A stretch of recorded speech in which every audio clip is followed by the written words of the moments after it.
Magandang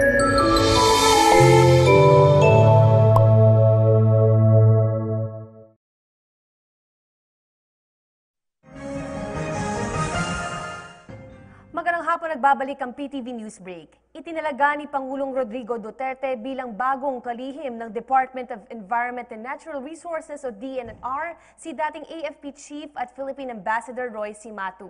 Si Cimatu ang kapalit ni Secretary Gina Lopez matapos itong hindi lumusot sa Commission on Appointments. Kumuha tayo ng karagdagang detalye mula kay Sweden Velado. Sweden?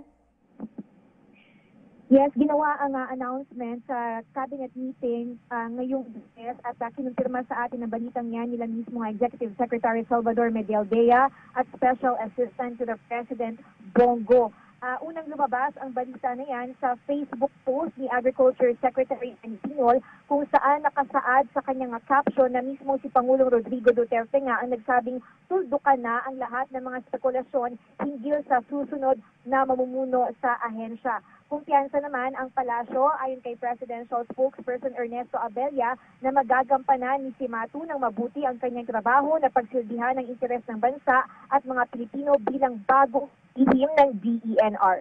Para sa PTV News, Sweden Velado.